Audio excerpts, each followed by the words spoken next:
Welcome to the Owner's Playbook. I'm Dewey, and this podcast is for the business owner who has built something meaningful, but is starting to feel the weight of it, the one everyone depends on, the one making the decisions, the one holding it all together.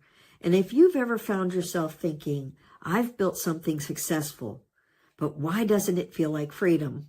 Then this episode is for you, because today we're going to shift the conversation. Let me ask you something. When you first started your business, what did you want?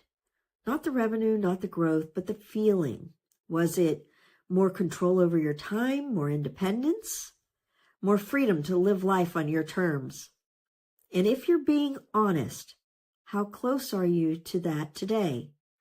Because what I see all the time is women who have built incredible businesses, but somewhere along the way, success turned into responsibility, and responsibility turned into pressure. And now instead of feeling free, you feel needed. I want to share a story with you. This was a business owner I worked with. We'll call her Lisa. Lisa had built a great business, profitable, growing, respected. From the outside, everything looked exactly how you'd want it to look. But when we sat down, there was something underneath all of that. She was tired. Not physically tired, the carrying tired. And at one point in the conversation, she said something I hear more often than people realize. I feel like I've built something successful, but I'm stuck inside of it. And she didn't say it dramatically. She just said it matter of fact, like it had been sitting there for a while.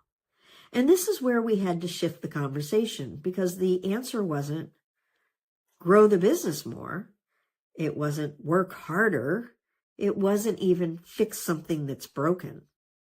The real question was, how do we reposition what you've built so it starts working for you, instead of requiring everything from you? Here's the shift that changes everything. There's a difference between building income and building wealth. And most business owners, even very successful ones, stay focused on income because that's what's got them here. But income is active, dependent, tied to your involvement. Wealth is different. Wealth is transferable, structured, and designed to support you whether you're working or not. And if everything stays tied to income, you stay tied to the business. And you might be thinking, but I need the income. That's the point. Of course you do. But the real question is that the only thing your business is creating? Or is it also building something beyond you? So let me walk you through what I started doing with Lisa. Not all at once, but intentionally. The first step was creating space between Lisa and the business, not removing her, but reducing the weight she was carrying. That meant letting go of decisions she didn't need to own, building confidence in her team, allowing others to step up. And I'll be honest, this was the hardest part, not because she couldn't do it, but because she cared so much. And when you care, it's hard to let go. Next, we focused on creating structure, not to make things rigid, but to make things reliable. So instead of everything depending on her, the business started to have consistency and predictability and stability. And what this did was to give her something she hadn't felt in a while, breathing room. This is where things really started to shift, because like most business owners, everything was tied up in the business. And on paper, that looks productive. But in reality, it creates pressure, because now your future depends on one thing. So we started asking, what would it look like to start taking some of this success off the table? Not in a way that hurts the business, but in a way that strengthens her personally through tax-aware strategies or diversification and creating income streams outside the business. Because freedom doesn't come from one asset. It comes from alignment across multiple areas. And finally, we started talking about exit, not as a deadline, but as a direction, because the goal wasn't, when are you getting out? It was, how do we give you options?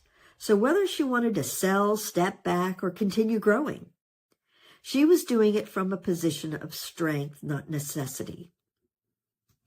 And over time, something started to change, not just in the business, but in how she felt about it. She went from everything depends on me to I have choices. And that's everything, because now the business wasn't a burden, it was an asset. This is what I want you to take with you. The goal is not just to build something successful.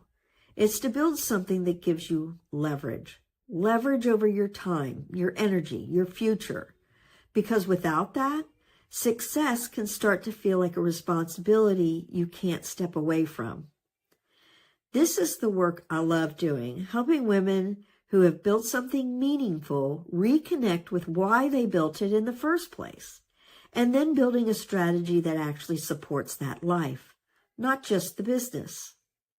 In the next episode, we're going to bring all of this together, because once you understand the risks, the opportunities, and the shifts that need to happen, the next step is, what does this actually look like as a plan?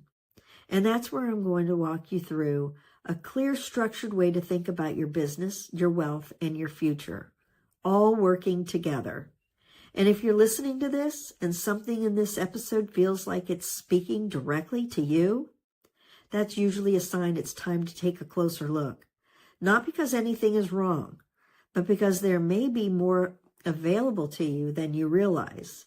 If you'd like to explore what this could look like for your business, your goals, your timeline, I'm always open to that conversation. If this episode resonated with you, make sure you follow along for the final episode in this particular series. And if you know another business owner who feels like she's carrying more than she should, share this with her, because these are conversations that can change everything. This is Carol Dewey, and this is the Owner's Playbook.